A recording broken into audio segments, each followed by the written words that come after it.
going on, Jerome's? The NFL Combine is in the books, and even though we're one-team man with the Minnesota Vikings, going to fire up a first-round mock draft. Now, we already included the trades, because why not? Even though these would be more like a documentary that was shot in real time, but in our one-round mock draft, the Denver Broncos decided to get into the stratosphere, into the top 3, making a big-time trade because they didn't learn the lesson from the Russ trade. What's up, Sylvie? So they move up from 12 to 3 with the Patriots. It's going to cost them quite a bit to make that leap. Then the Vikings end up making a jump from 11 to 5. I think we know what's going on. Also, the Raiders get into the back end of the first round at number 31, swapping in the Bay, formerly of the Bay, with the San Francisco 49ers. So at the top of the draft, Caleb Williams, Jaden Daniels. So, yes, I think the Bears are done. I think they're finito. I think that they will. So in our simulation, they did trade Caleb Williams to the Falcons, so that takes them off the table for quarterback of the future in this first round. And then Jaden Daniels, I just think that Washington wants Showtime. And I think that Jaden Daniels has that upside. Yes, there are some concerns. Yes, he's a bit older prospect. Yes, he has to learn how to frickin' slide. But I think that his dynamic two-way playmaking ability is huge. And they got to draw a crowd in Washington. Washington fans, they can be good. I've seen, in the 80s, Joe Gibbs era, but, I mean, they have to be given a compelling reason to be interested. Number 3, so the Broncos trading up. You know that they're in for quarterback, but not the one you think. By God, that's J.J. McCarthy's music. And again, if you listen to any NFL insider, if you read the tea leaves of what's going on with the league, J.J. McCarthy is going to go a lot higher than people expect, and a lot higher than like the general public is comfortable with. So I think that stupid ass Sean Payton will be enamored enough with McCarthy to go get him and take him over Drake May, because I mean Drake May is going to be great, but I understand why people are picking him apart. He playing hero ball a little bit too much. Although I feel like Williams skates a lot on that, but Drake May gets hammered. I don't know, man. The Cardinals stick and pick, take Harrison Jr. 5, the Vikings trade up. A little bit shorter of a putt from 11 to 5, so probably only cost them number 11, a future first and a second, something like that. But they secure their guy, Drake May, reunited with Josh McCown, and Kevin O'Connell gets his clone, and then we roll out. North Carolina, come on and raise up. So also in this spot, Kirk Cousins is gone. I don't know where he signs. Should have thought ahead. Doesn't matter. But Drake May, or hell, maybe Fields is traded the Steelers. And then the Falcons sign Kirk. Whatever. Really doesn't matter. 6. So the New York Football Giants take Malik Neighbors. Now, they could have gone the tackle route again. I think Fuaga wouldn't have been insane at 6, but just getting a premium playmaker on the outside. I mean, Malik Neighbors is basically Stephon Diggs, if you watch him stylistically. And, of course, Brian Daboll had very, very great success with Stephon Diggs in Buffalo. Joe Alt going to the Tennessee Titans, so they got Alt, they got Skoronski on that left side. I mean, that's the makings of a really good offensive line, and that's something that the Callahans definitely want to build. Callahan auto. 8, the Falcons. So they got the quarterback box checked. They go with the young premium edge rusher, Dallas Turner. It's going to be a lot of fun. Raheem Morris gets his talisman out there on the edge into the second half of second quadrant of the first round. So the Bears, I mean, the Bears have a decision. So they could take Roma Dunze, they could take Brock Bowers, and they could give Caleb Williams a lot of weapons, but you got to protect his ass first. Now, I know that Olu Fashanu didn't have that great of a combine, but his ceiling is certainly there. And Fashanu on the left side and Wright on the right side, I think it's the makings of a good tackle box. So you can go from there. Talise Fuaga going to the Jets just makes all the sense in the world. An absolute mauler. Got to try to protect Aaron Rodgers and his decrepit ass. There you go. 11. So this would be a coup for the Chargers. So they trade down. They get some future draft capital, and they still get Brock Bowers, which would be fantastic. And I think that traditionally Harbaugh hasn't gone hard in the paint with tight ends, but he hasn't had a tight end the caliber of Brock Bowers. I mean, just his moves after the catch, just his ability to get open. I think he's going to be a game changer with Justin Herbert with the Chargers. Rome Odunze goes to the Patriots now.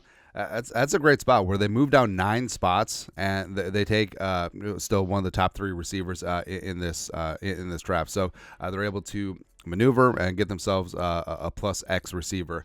13, the Raiders. The Raiders go with Byron Murphy the second coming out of Texas.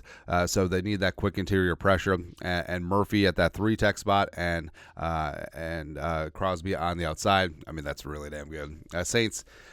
I mean, the Saints have needs all over the place, but Cameron Jordan is not getting any younger, and you could have his replacement waiting in the wings. I think Jared Verse, blending of size, speed, and power. I mean, he's got a little bit of everything. Yeah, tested great, and I think that he's going to be a stud at the next level. Quinion Mitchell, breaking the seal on cornerbacks.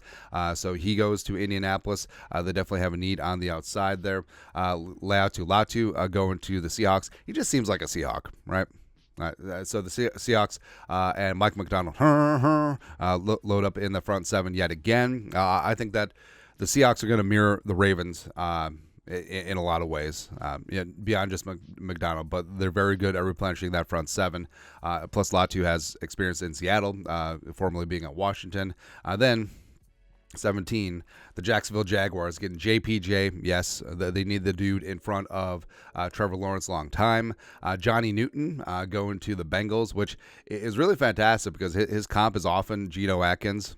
So, yes, Joe Burrow could need some help along the offensive line. They could need some wide receiver replacements if they do tag and then trade a T. Higgins, but we'll see. With the Rams, so the Rams could have gone cornerback of the future here, but they go with Cooper DeJean. He could play some corner, could play some safety, is a plus return man as well. I think that he would be a lot of fun for the Rams. And then with the Steelers, so they get a great cornerback in Terry and Arnold to pair up with JPJ, the other JPJ, Joey Porter Jr. long term. I think that's a great cornerback tandem. The Dolphins, so Troy Fautanu had an absolutely fantastic combine, and 21 might be low for him. And I don't care where you play him. You can play him at tackle, you can play him on the inside, you can play him at center. Don't really care. Put him on your offensive line, and you'll be good to go. Also, it's important to note. So Fautanu does have experience, blocking for a left-handed quarterback, and blah blah blah blah blah. Tua left-handed if they're going to commit to him long term. 22-23. So, bit of an upset. So, 2 off balls make it into the first round, except I feel like last year the league saw the reemergence of the off ball and the value of it. You look at the Ravens, you look at the Niners, you look at the Chiefs as well. But Peyton Wilson, who had himself a great combine, absolute machine from NC State. He could pair up with Nakobe Dean with the Eagles in the middle. And then a little bit of a surprise, but Edgerrin Cooper coming in for the Houston Texans. Now, this is a little bit of a sentimental pick because, D'Amico Ryans was a fantastic freaking linebacker for the Eagles back in the day. I think there's shades of of D'Amico's game in Edgerrin Cooper. Also, Cooper, localish guy, Texas A&M to Houston. It's a short chip. So I think that getting your quarterback of the defense after you got your quarterback of the offense last year could make sense for Houston. Dallas. So initially had Barton from Duke in here as like the new as like their new center, but Latham. So Latham, man size on the right side, says that he wants to play on the left side a little bit as well. Tyron Smith is up in the air, so we'll see. But I think that they definitely do need some help in front of Dak, who they may have to pay $60 million a year, which would be gorgeous. Gorgeous, man. Rest of the way. So Amarius Mims, who is a freaking condor, is absolutely ridiculously huge. So he comes in, replacing Bakhtiari for the Packers. 26, the Buccaneers. So they've just re-signed Mike Evans. That just got announced this morning. A 2-year deal, which is fantastic. Maybe they run it back with Baker. Maybe not. But either way, Penix Jr. Being signed as the quarterback of the future. Plus, BA still having a voice in the front office. I mean, he would have loved Penix Jr. when he was still coaching, man. No risk it, no biscuit. Absolute vertical arm. Fire those piss missiles. So, Kyle Trask ain't it for the Bucks, but Penix, whether he's starting, whether he's being groomed, whatever. 27. So, They're rallying around Kyler. You got Harrison Jr. up at 4, and now first you buy the house, then you buy the insurance. But Graham Barton could play all along the offensive line. Probably going to be a center or a guard in the league. But either way, they got themselves a tough, feisty offensive lineman. The Bills, I mean, that's the worst kept secret. The Bills going wide receiver. So BTJ on the outside. He's a souped up, much better version of Gabe Davis, who's probably leaving in free agency. So you got Brian Thomas Jr. and Diggs if he stays there. So I think that BTJ would be a great, just huge effort. Thomas is down the summer target for Josh Allen. Darius Robinson going to the Lions. I hate this because he could play inside, he could play outside, and with Hutchinson and McNeil, I mean, that's a hellacious defensive line. Just absolutely getting after it, man. 30. So the Ravens switching things up a little bit.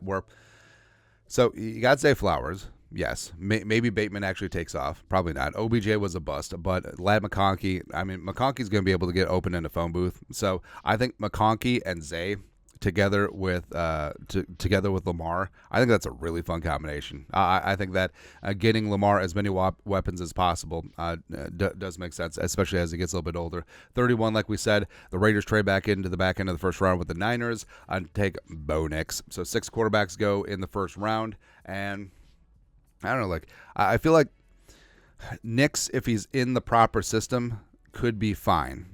But if he's anything that attacks vertically or any air raid adjacent type scheme, And then 32, Troy Franklin, the pride of Oregon, back-to-back Ducks to round out the first round. I think Franklin, long, lanky on the outside, plus speed, big-time playmaker. I think that he would be a lot of fun with Mahomes long-term. So that's it. That is the post-combine first-round mock draft. Again, Vikings trade up to 5 with the Chargers and get Drake May, who, again, I actually don't expect Drake May to fall out of the top 3, but you never know.